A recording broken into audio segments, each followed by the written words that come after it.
Good morning, my friends. We are now at day 2 at the Las Vegas Convention Center for the International Builder Show. And we're going to start over here at the West Hall today. Let's go in.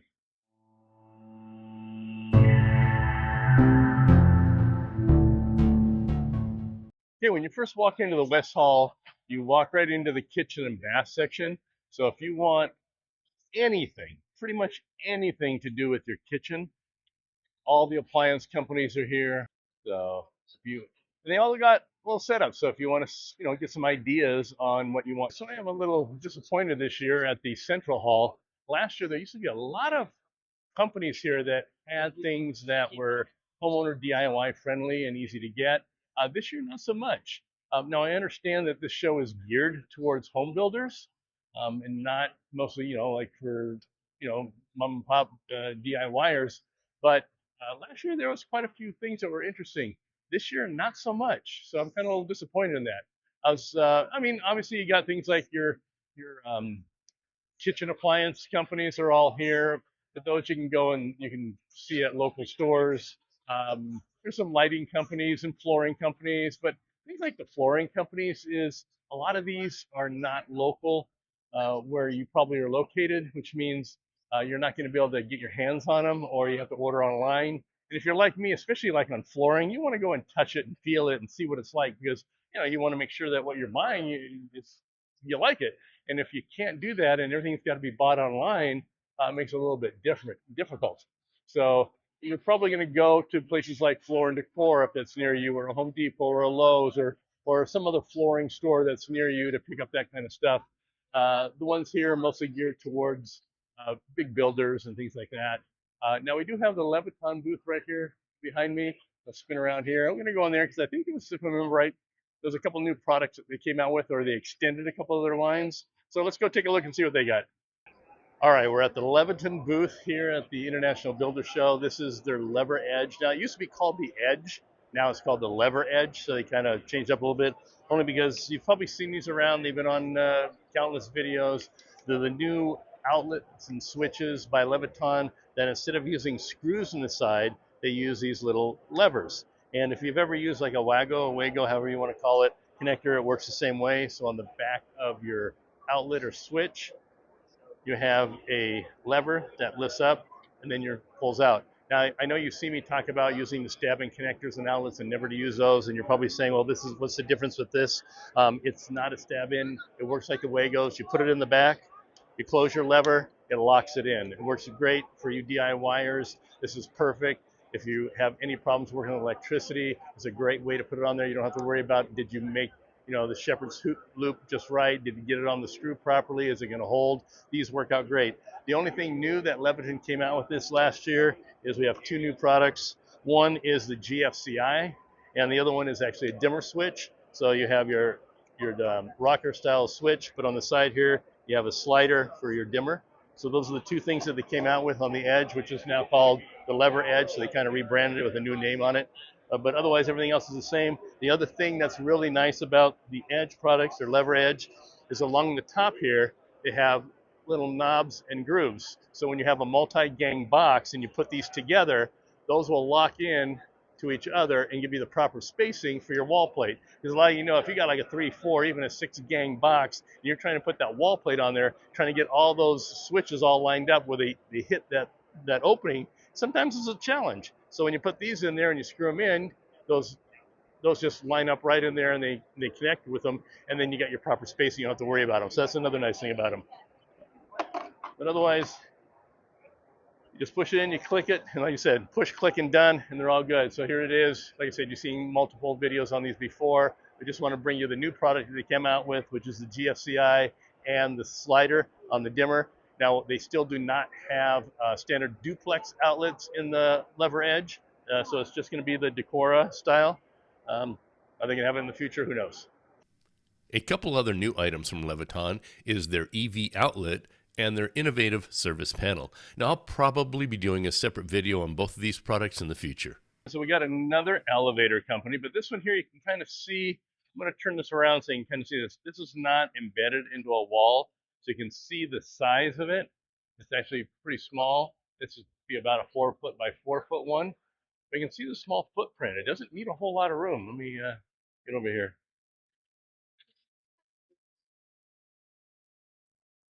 This place is called Level Up Elevators. I'll put a link below to them in case you're an elevator person. I saw this cool looking freestanding bathtub. I thought it was made of glass, but it's actually clear acrylic. And this company had quite a few unusual tubs. All right, we're here at the International Builder Show at a booth called Socket Shield. We got Alex here. Alex and his brother, I'm sorry, what was your brother's name? Austin. Austin. Kind of came up with this idea, so I'm going to let Alex kind of describe it to you. So what we have here is our product called Socket Shield. When we were developing the product, my brother and I both had kids with our wives, and the only thing in the market was these little pesky plugs. And we both kind of have an eye for a design, and we wanted something better than that. So we took it to ourselves and created a better mousetrap. So with that, we made Socket Shield so the door can't be opened beyond this point. So this isn't our child safe version. Socket Shield has another version I'll show you in just a second. But whenever we were coming up with the design idea for the product, we wanted it to be as easy as possible for the parents, grandparents to still access the outlet, but tough enough for the little ones not to be able to get to it, right? So the reason you're going to your outlet is to plug something in. This is just a regular iPhone plug. So you literally take your plug, disengage the locking mechanism, gain access to your outlet. And as soon as you're done with whatever you got plugged in, you shut the door. It's automatically locked again. But wait, there's more. So then we split this display around. It's kind of heavy. So we also have another version of Socket Shield. All Socket Shields do both versions. They are all child safe and all in the aesthetics mode, whichever you decide to use. So we also have this version here. So the door just slides back and forth. No key is required.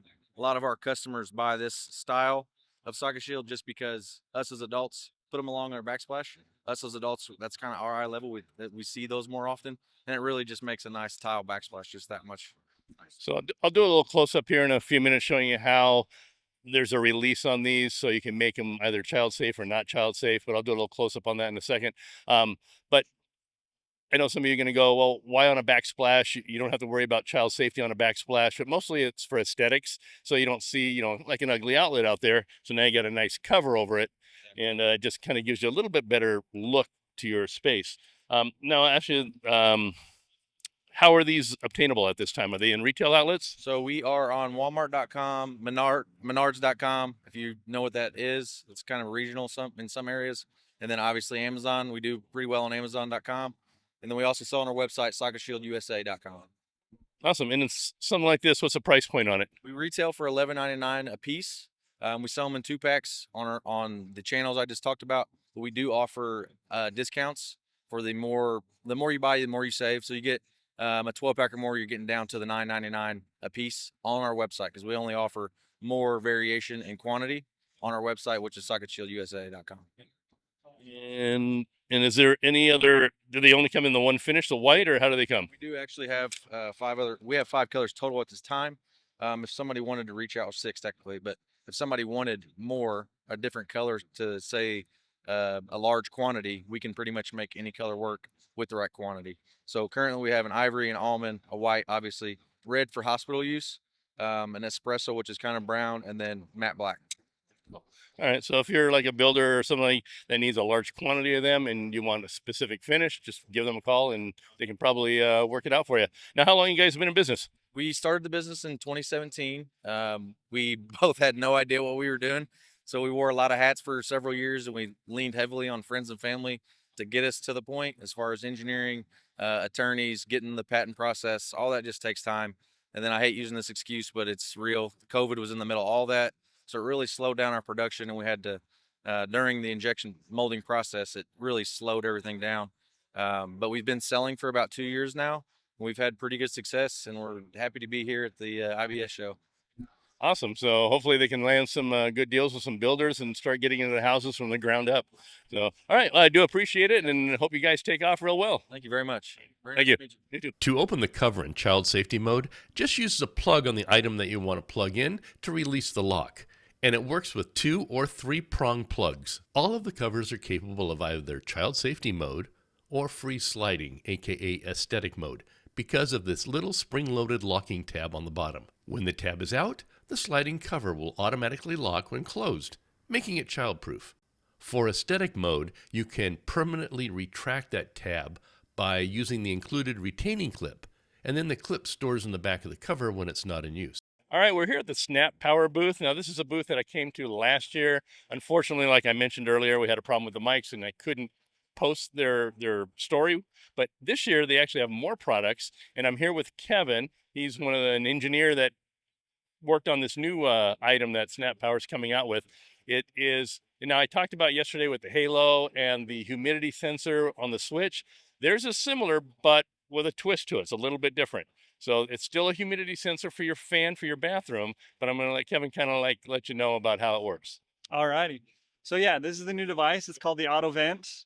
And the way that it works is it's a plug and play device that retrofits your bathroom fan. So you don't have to worry about replacing the box itself. Basically all you do is you'll pull off the cover and unplug the motor. And then our device plugs into where the motor was plugging in and then into the box outlet. And then once that's in, it has a magnet or adhesive tape on the back to stick it into the box. You simply replace the cover and then you're ready to go. Once you have it plugged in, you turn the switch on and then it will go to humidity sensing mode, where as soon as it detects increases in humidity, it will then automatically turn the fan on.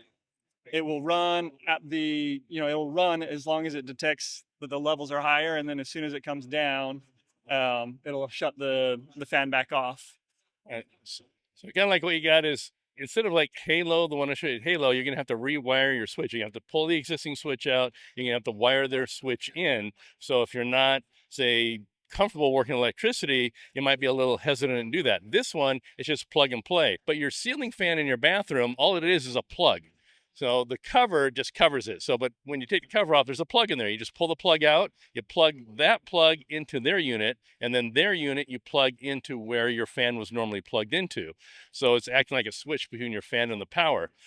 And what happens is the humidity in your room, it detects the humidity level in your room and creates kind of like a base level. So once that humidity level goes above that, then the fan will kick on, and then it'll kick off once the humidity level gets down to acceptable levels. Now, is the humidity level that this kicks on, is it adjustable? No. So the way this one differs from a lot of devices out there, because a lot of them you'll set kind of a base level, 70%, 80% humidity for it to kick on.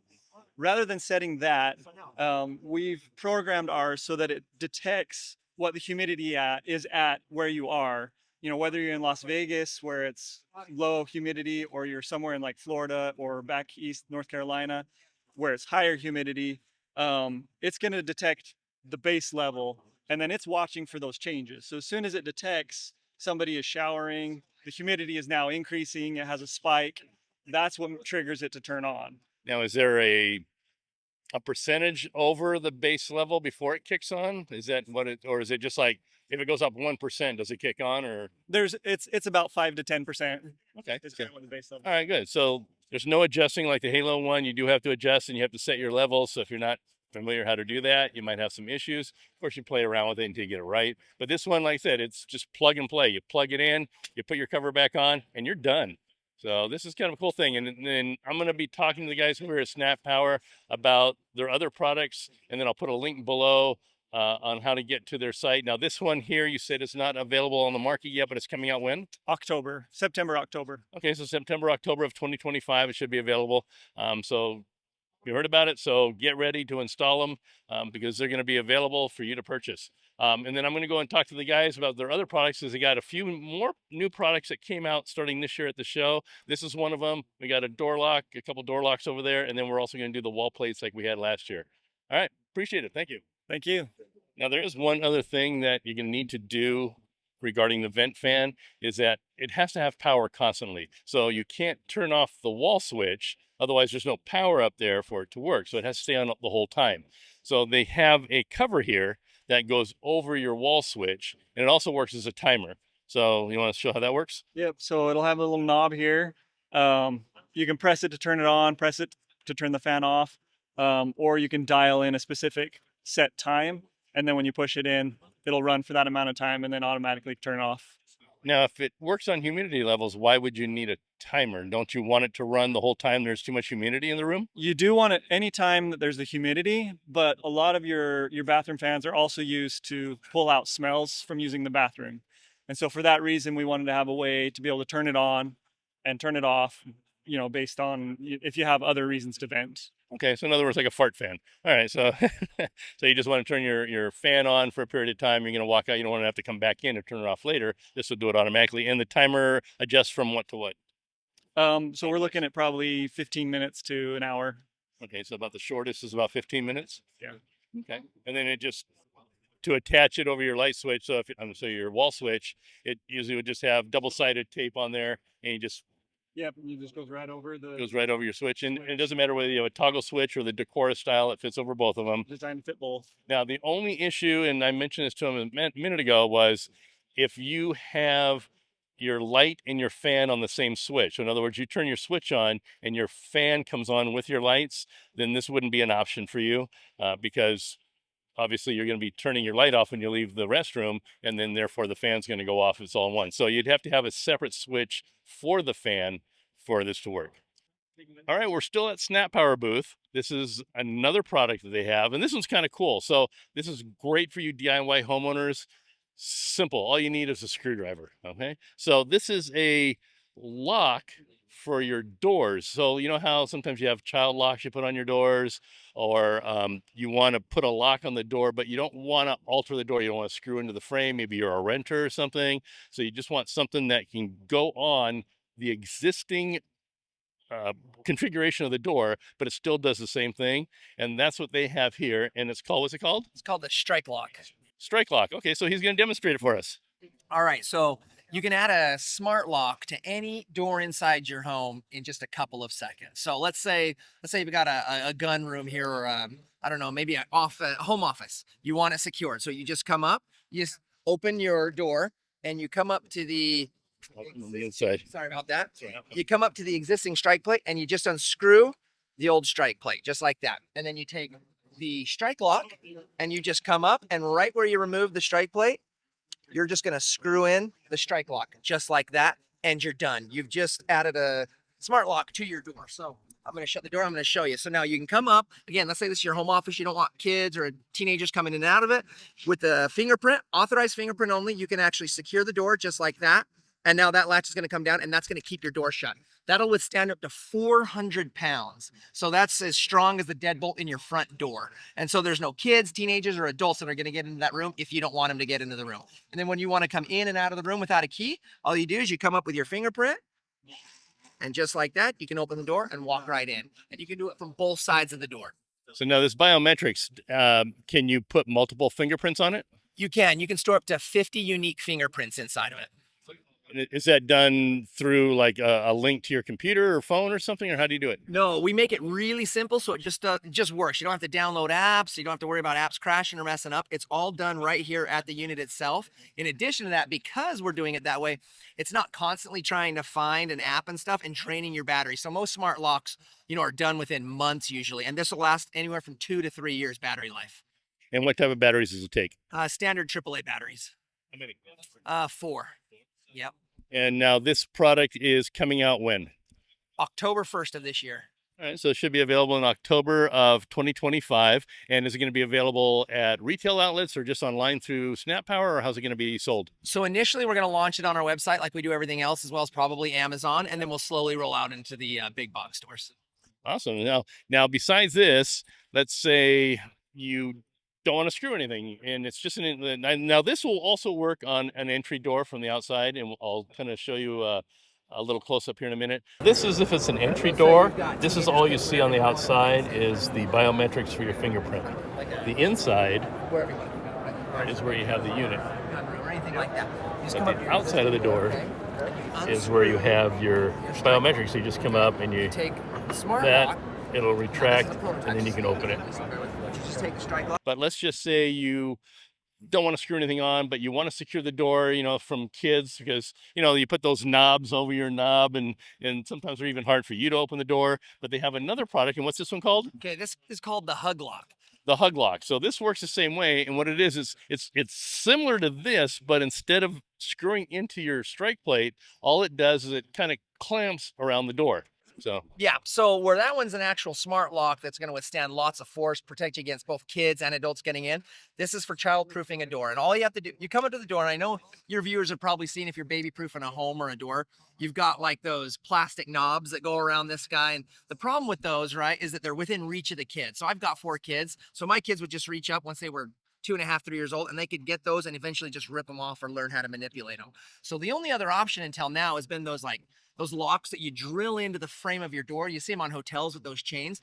Problem is you're altering your door frame and stuff. So this is the first out of reach child door lock that doesn't damage your door. So come up to your door to install it. Let's say your kid can reach up to, let's say here, and you want this out of their reach. So you're just gonna open your door and you're just gonna slide this guy right of your door just like that. And now it's child proofed. No kid can get through that.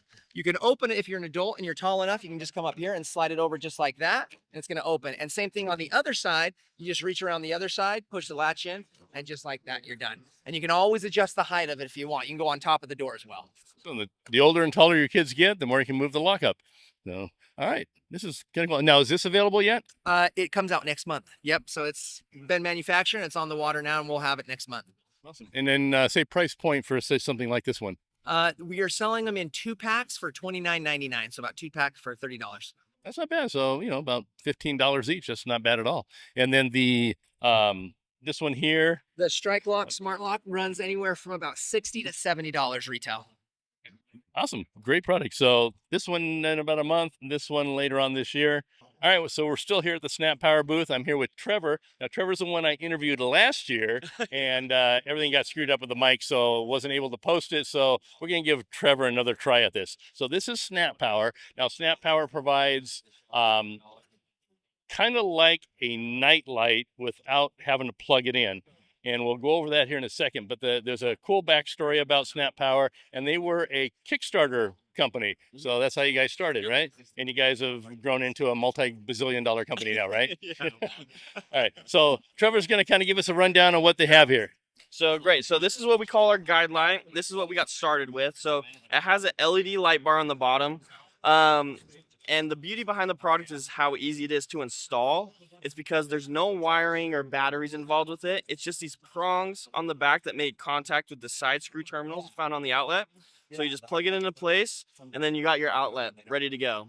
And so it's great for hallways, kitchens, bathrooms.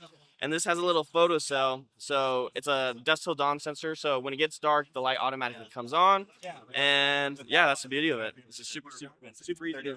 So we talked about last year is for those of you like under counter lighting, but you don't want to run wiring, you don't want to have to pay an electrician to come in and run a lot of wires, and you don't like the battery powered ones because the batteries always run out, because you want to run these at night to give that nice ambience in your kitchen. But a battery powered one, if you're running it all night long all the time, it's going to run out of batteries. So the nice thing about these is there's no batteries required. It pulls the power directly from the terminals on the side of the outlet. So the cover here, I'm going to pull this off here. On the side here, these two here, these are your contacts. And what they do is they contact your screws on the side of your outlet, and they provide the power. So you never have to worry about changing batteries.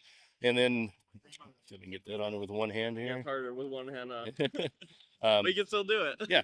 And it attaches just like any other cover plate. You take your little screw out in the center here on the duplex one, pull it out, put that on, put the screw back in. On your Decora style, it has the screws at the top and bottom. But like for under counter lighting, like in your kitchen, you put these on all your outlets, and it creates that same ambiance like under cabinet lighting. So it's really cool looking. And I'll show some pictures. I think you guys got some pictures on your website that show that. I'll pull those and I'll post it on there so you can see it. I'll link their website below. But these are great, and these are available to purchase how? You can buy them just straight through our website. We're direct to consumer, so you can pick them up there. And you guys are currently working on trying to get into retail outlets, correct? So Costco online, you can find us there. But They're currently at Costco online? yes, they are. So, and they're working on it, so hopefully they'll appear more and more in other places for you to get. But right now, snappower.com is the website, right? Best place You you can get them straight for there. And price point on something like this is? can.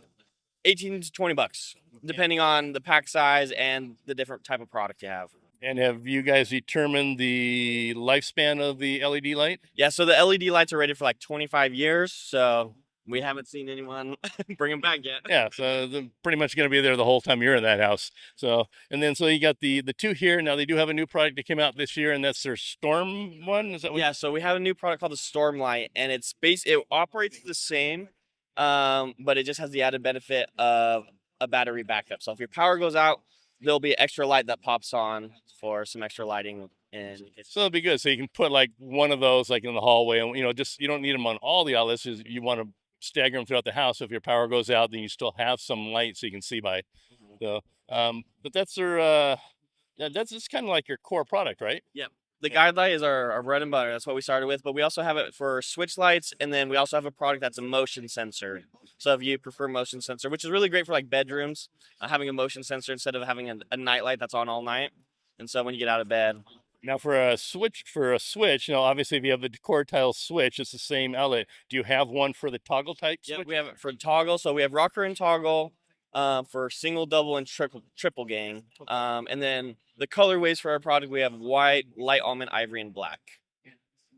And then that was it. So, and down here at the bottom, it's got the little sensor here. So when it gets dark, light will automatically kick on. During the daytime, it'll go out. Now it's not going out here because this is like a demo product. It's a prototype because there's lights all day in here. It's super bright. Yeah, so you wouldn't be able to see it. But yeah, otherwise, when it gets dark, unless you have them in a dark hallway, then they're going to stay up all the time. But then you want them on all the time because it's a dark hallway. All right, thanks, Trevor. Of course. I was sitting here waiting for their Tesla to go on the loop. Now, everybody thought the loop was all underground, but some of these stations, like the one here at, I think I'm at the where am I at? The north or west station. This is above ground, and then it actually goes underground from here. Now, a couple of stations I know are actually underground, but this one is actually above ground. So we're just waiting in line now. Here's our Uber. We're getting in our Uber now. Thank you. But it went really fast because they have multiple loading spots and cars are coming and going nonstop. Now, during a convention, they say they can transport 4,400 attendees per hour. Rides are free between the convention center halls. Now, the loop does extend out beyond the convention center. Currently, it also goes to the Westgate Hotel just north of the convention center and Resorts World on the Strip just west of the convention center. And soon, a stop at the Encore Hotel and Casino is set to open. The city and county have approved a total of 68 miles of tunnels and 104 stations for the loop, to include casinos along the Strip, the airport, Allegiant Stadium where the Raiders play, and I'm assuming it'll be T-Mobile Stadium where the Golden Knights hockey team calls home, and the future baseball stadium. Now, there are even talks about going to Los Angeles. And they say that eventually they'll be able to transport more than 90,000 passengers per hour. If you walk from the South Hall to the West Hall, which are the two furthest points of the convention center, it could take you about 25 minutes. The loop, well, it does it in about 3 minutes. From the West Hall to the Central and North Halls, it took just over 1 minute. They say a trip from Allegiant Stadium to the convention center will take about 4 minutes, which is easily a 15-minute drive with no traffic. But realistically, it's more like 20 to 25 minutes. And if you notice the colors in the tunnels, now those aren't there just to make a pretty ride. But our driver said that the colors actually have meanings to them regarding the conditions in the tunnels. My friends, we're back over at Central Hall. I have to stop by the Ream booth one more time. And then I also have to run over to, so I got to run to Ream. I got to talk to the guy over there. And then I got it. Oh, wait a minute. We got, oh, everybody, we got a little treat here today. You look behind me. That's Jeff from Home Renovision. All right. So we got to stop by and say hi here. Now, I had a nice talk with Jeff, and he was very gracious, and he just secured a brand deal with a flooring underlayment company, underlayment that goes under tile flooring. I think it's by DMX. His picture is on their packaging now. Now, I didn't notice any other YouTube creators this year, but last year I met with Roger Wakefield, Mike Holmes, Matt Reisinger, And the guys from Perkins Builder Brothers and Jay from Jay's Way. Both these channels I hadn't heard about prior, but I have come to watch their channels this last year.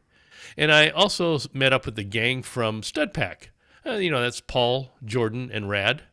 I must say that all YouTubers that I've ever met, whether at this show or elsewhere, have always been very nice. It's almost like we're all part of a fraternity because we all have been or are going through the same struggles on establishing a channel.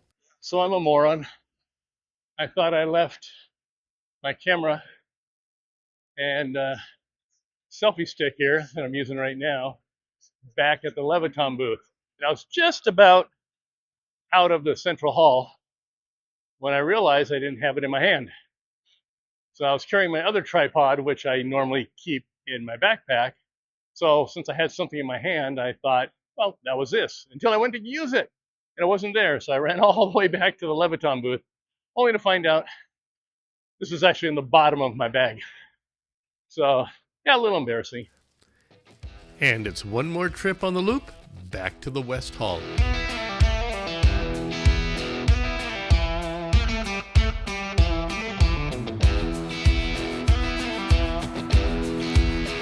And that brings the International Builder Show to a close for Uncle Brian. And thank you for coming along on this tour with me. And like and subscribe if you like what I'm putting out there. And I'll see you on my next video with my regular content. Bye now.